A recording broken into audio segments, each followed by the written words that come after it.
Bismillahirrahmanirrahim. Assalamualaikum warahmatullahi wabarakatuh.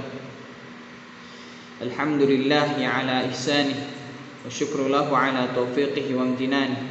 Asyhadu an la ilaha illallah ta'ziman li sya'nih wa asyhadu anna Muhammadan 'abduhu wa rasuluhu ad-da'i ila ridwanih. Salawatu rabbi wa salamu alaihi wa ala alihi wa ashabihi wa man sara ala nahjihi wa tamassaka bi sunnatihi ila yaumil la raiba fihi, amma ba'du. Usi nafsi wa iyyakum bittaqwallah faqad fazal muttaqun wa tazawwadu fa inna khairaz zadi taqwa. Ikhwatil kiram, azzani Allah wa iyyakum jami'a. Sebuah kisah dalam sirah Nabi sallallahu alaihi wasallam yang terkenal sebagai salah satu penentang paling keras terhadap dakwah Nabi sallallahu alaihi wasallam. Dia adalah Abu Lahab dengan kunyahnya Abu Utaibah, dan dia adalah Abdul Uzza ibnu Abdul Muttalib, dan masih sebagai kerabat dekat Nabi Muhammad sallallahu alaihi wasallam. Ya, dia adalah paman beliau sallallahu alaihi wasallam yang kukuh dengan kekafirannya dan juga menentang keras Islam, juga sering menyakiti beliau sallallahu alaihi wasallam. Dijelaskan dalam Al-Qur'an bagaimana ganjaran yang akan dia terima dari sang Rabb yang mengutus Nabi Muhammad sallallahu alaihi wasallam sebagai rasulnya terhadap orang yang menentang ajaran Islam. Allah Subhanahu wa taala berfirman, tabbat yada abi lahab wa tab ma aghna anhu maluhu wa ma kasab sayasla naran dzata lahab wa imra'atuhu hammalatal hatab fi jidha hablum min masad. Binasalah kedua tangan Abu Lahab, dan sungguhnya dia akan binasa. Tidaklah berfaedah kepadanya hartanya, harta bendanya, dan apa yang dia usahakan. Kelak dia akan masuk ke dalam neraka, ke dalam api yang bergejolak. Dan begitu pula istrinya, pembawa kayu bakar, yang di lehernya ada tali dari sabut. Ikhwatul kiram, azzani Allah wa iyyakum. Disebutkan dalam kitab Ibnu Katsir, qala al-Bukhari haddatsana Muhammad bin Salam haddatsana Abu Muawiyah haddatsana al-A'mash an Amr bin Murrah an Sa'id bin Jubair an ibni Abbas anna Nabi sallallahu alaihi wasallam kharaja ila al-Bathan فصعد الجبل فنادى يا صباحا يا صباحا فجمعت إليه قريش فقال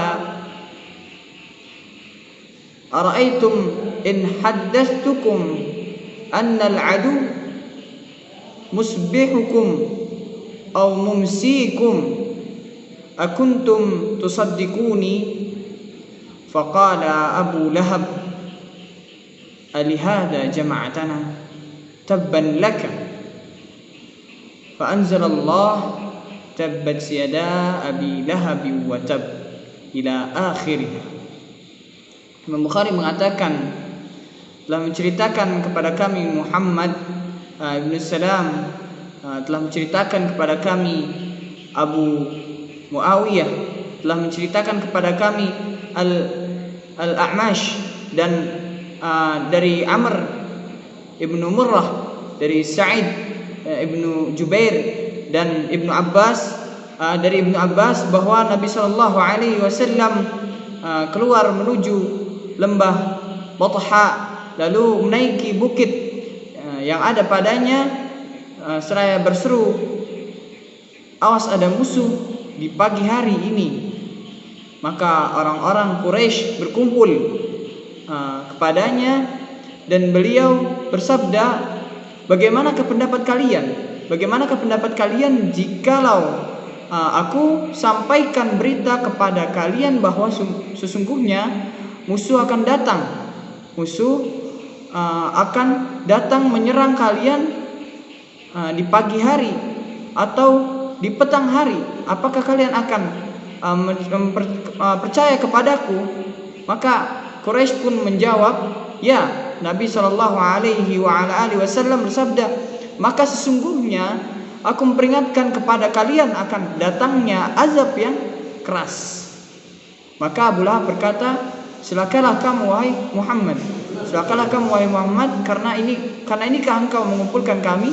Maka Allah Subhanahu wa taala menurunkan firman-Nya, binasalah kedua tangan Abu Lahab dan sungguh dia akan binasa, sampai akhir surat. Menurut riwayat yang lain disebutkan bahwa kemudian Abu Lahab menepiskan kedua tangannya seraya berkata, celakalah kamu sepanjang hari ini, karena inikah engkau mengumpulkan kami? Maka Allah Subhanahu wa taala menurunkan firman-Nya, binasalah kedua tangan Abu Lahab dan sungguhnya dia binasa. Ikhwatul kiram, azzani Allah wa iyyakum jami'an. Abu Lahab adalah salah satu dari paman beliau sallallahu alaihi wa ala alihi wasallam yang paling benci terhadap beliau sallallahu alaihi wasallam, orang yang paling menentang dakwah Nabi dan berusaha keras agar dakwah beliau ditolak dengan terus mengikuti beliau sallallahu alaihi wa alihi wasallam dan melontarkan fitnah-fitnah serta kebencian terhadap Nabi sallallahu alaihi wasallam di saat beliau menyampaikan dakwahnya. Kemudian disebutkan kembali di dalam kitab Ibnu Katsir, Imam Ahmad mengatakan telah menceritakan kepada kami Ibrahim ibnu Abdul Abbas telah menceritakan kepada kami Abdurrahman ibnu Abu Zanad dari ayahnya yang mengatakan bahwa telah menceritakan kepadaku seorang lelaki yang dikenal dengan nama Rabi'ah ibnu Abbad dari Bani Dail. Pada mulanya dia adalah seorang jahiliyah, lalu masuk Islam. Dia mengatakan bahwa ia pernah melihat Nabi sallallahu alaihi wasallam bersabda di masa jahiliyah di pasar Zul Mazaj, ya ayuhan nas, qulu la ilaha illallah tuflihu. Wahai sekalian manusia, ucapkanlah tiada Tuhan yang berhak disembah selain Allah, niscaya kamu beruntung. Sedangkan orang-orang berkumpul mengerumuni beliau sallallahu alaihi wasallam dan di belakangnya terdapat seorang yang berwajah cerah, bermata juling dan rambutnya berkepang, dan orang itu mengatakan, sesungguhnya dia adalah orang pemeluk agama baru lagi pendusta. Orang yang berwajah cerah itu selalu mengikuti Nabi sallallahu alaihi wasallam kemanapun beliau pergi. Aku bertanya tentangnya, maka dijawab bahwa orang itu adalah pamannya sendiri bernama Abu Lahab. Muhammad ibnu Ishaq mengatakan telah menceritakan kepadaku Husain ibnu Abdullah ibnu Ubaidillah ibnu Abbas yang mengatakan bahwa ia pernah mendengar Rabi'ah ibnu Abbas Ad-Daili mengatakan, sungguhnya saat ia bersama ayahnya dia telah berusia remaja, melihat Rasulullah sallallahu alaihi wasallam mendatangi setiap kabilah, sedangkan di belakang beliau terdapat seorang laki yang bermata juling, berwajah cerah dan berambut lebat. Rasulullah sallallahu alaihi wasallam berdiri di hadapan kabilah lalu bersabda, ya bani fulan, inni rasulullahi ilaikum amurukum an ta'budullah la tusyriku bihi syai'a wa an tusaddiquni wa tamna'uni hatta anafidha 'anillahi ma ba'athani bihi.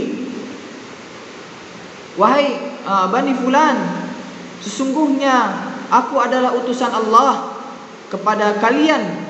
Aku memerintahkan kalian untuk menyembah Allah saja, dan janganlah engkau menyekutui Allah, mempersekutukan Allah dengan suatu apapun.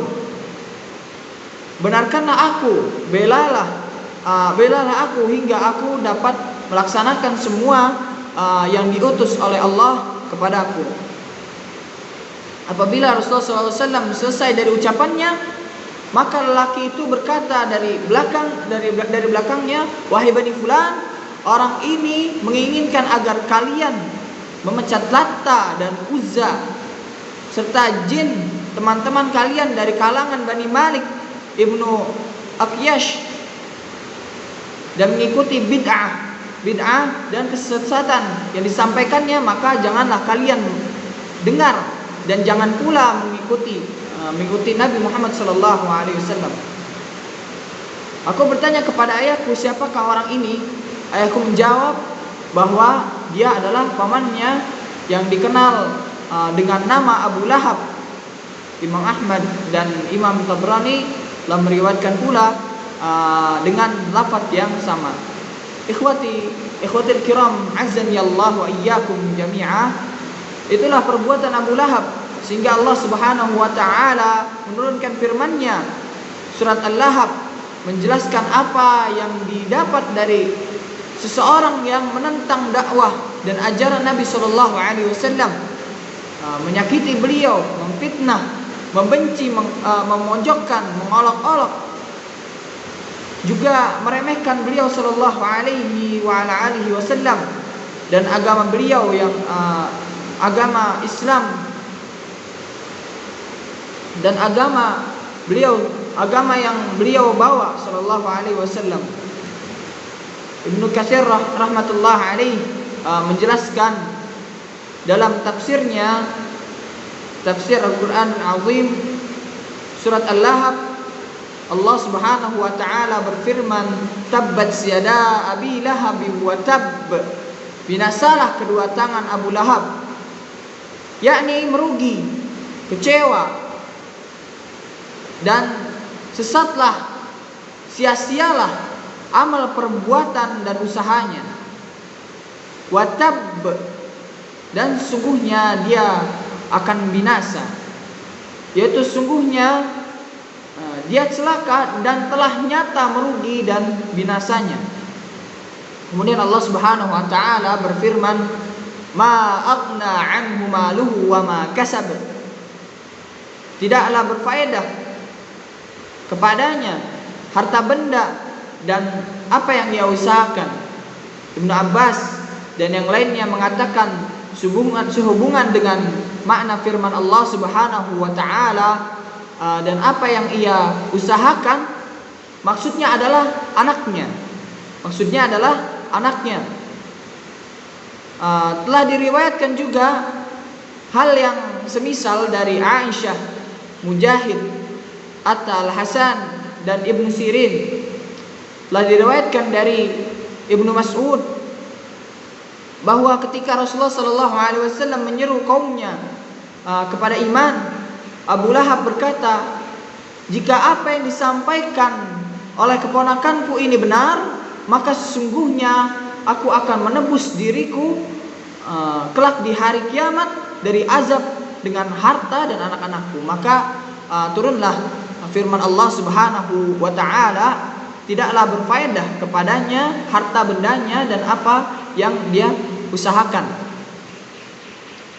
Adapun firman Allah Subhanahu wa taala, sayaslana man zata lahab, kelak dia akan masuk ke dalam api yang bergejolak, yakni neraka yang apinya berbunga menyala dengan hebatnya dan sangat membakar. Wa imratuhu hamma latal hatab, dan begitu pula istrinya pembawa kayu bakar. Istri Abu Lahab dari kalangan wanita Quraisy yang terhormat dan termasuk pemimpin kaum wanitanya, bernama Ummu Jamil. Nama aslinya ialah Arwah binti Harb ibnu Umayyah. saudara perempuan dari Abu Sufyan. Dia membantu suaminya dalam kekufuran dan keingkarannya terhadap perkara hak yang dibawa oleh Nabi Shallallahu Alaihi Wasallam. Karena itulah maka kelak di hari kiamat ia menjadi pembantunya yang mengazabnya dalam neraka jahanam. Di dalam firman berikutnya disebutkan, hammalatal hatab fi jidiha hablum mim masad, yaitu pembawa kayu bakar dan di lehernya ada tali dari sabut, yaitu memanggul kayu bakar lalu melemparkannya kepada suaminya agar suaminya agar api yang membakar suaminya tambah besar. Istrinya memang diciptakan untuk itu, disediakan untuk membantu mengazab Abu Lahab.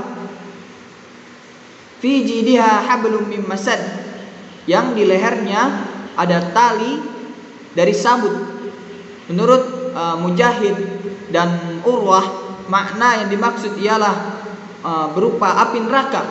Diriwayatkan pula dari Mujahid, Ikrimah, Al-Hasan, Qatadah, kemudian As-Sawri dan As-Sa'di sehubungan dengan makna firman-Nya bahwa pembawa kayu bakar, istri Abu Lahab, gemar berjalan menghamburkan fitnah, ya, hasutan. Pendapat inilah yang dipilih oleh Ibnu Jarir. Al-Aufi telah meriwayatkan dari Ibnu Abbas, Atiyah, Al-Jadah, Ad-Dahhak dan Ibnu Zaid bahwa istri Abu Lahab meletakkan ranting-ranting berduri di jalan-jalan yang dilalui oleh Rasulullah sallallahu alaihi wasallam. Ibnu Jarir mengatakan bahwa istri Abu Lahab mengejek Nabi sallallahu alaihi wasallam sebagai orang yang fakir dan dia pernah mencari kayu bakar. Oleh karena itu maka dia dijuluki dengan sebutan hammalatul hatab, sebagai cemoohan terhadap istri Abu Lahab. Said Ibnul Musayyab mengatakan bahwa dahulu istri Abu Lahab mempunyai sebuah kalung yang mewah, Lalu ia mengatakan, sesungguhnya aku akan membelanjakan kalung ini, menjualnya untuk membiayai memusuhi Muhammad, ya. Maka Allah Subhanahu wa taala menghukumnya dengan tali dari api neraka yang dikalungkan di lehernya kelak di hari kiamat. Ikhwatil kiram, azani Allah wa iyyakum. Demikianlah siksaan terhadap Abu Lahab dan istrinya sebagai balasan terhadap cemoohan, celaan, cacian, penentangan, dan juga mereka berusaha mencelakai Nabi Muhammad sallallahu alaihi wasallam yang dijelaskan dalam kitab tafsir Ibnu Katsir. Dan sungguh hubungan kekerabatan dengan Nabi sallallahu alaihi wasallam ataupun orang yang soleh tanpa keislaman yang benar sama sekali tidak menjamin seseorang untuk masuk ke dalam surga kelak di hari kiamat. Akan tetapi Allah Subhanahu wa taala akan memberikan balasan sesuai dengan amalan, sesuai dengan apa yang ia kerjakan selama hidupnya di dunia. Abu Lahab adalah paman Nabi sallallahu alaihi wasallam, tapi masuk neraka karena menentang Allah Subhanahu wa taala dan nabinya sallallahu alaihi wasallam. Hal tersebut sekaligus menjadi bantahan terhadap pengakuan sebagian orang yang mengklaim mereka adalah keturunan Nabi dan kelak pasti akan mendapatkan syafaat dari Nabi sallallahu alaihi wasallam untuk masuk ke dalam surga bersama beliau sallallahu alaihi wasallam. sedang perbuatan mereka menentang apa yang Nabi Shallallahu Alaihi Wasallam ajarkan di dalam sunnahnya.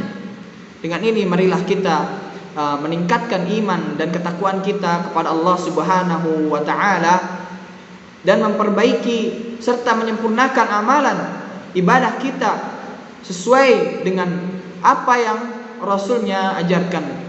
Rubbama hada minni wallahu a'lam bis-shawab, wa sallallahu ala nabiyyina Muhammad wa ala alihi wa sahbihi wa sallam. Akhiru da'wana alhamdulillahi rabbil alamin. Subhanakallahumma wa bihamdika asyhadu an la ilaha illa anta astaghfiruka wa atubu ilaik. Assalamualaikum warahmatullahi wabarakatuh.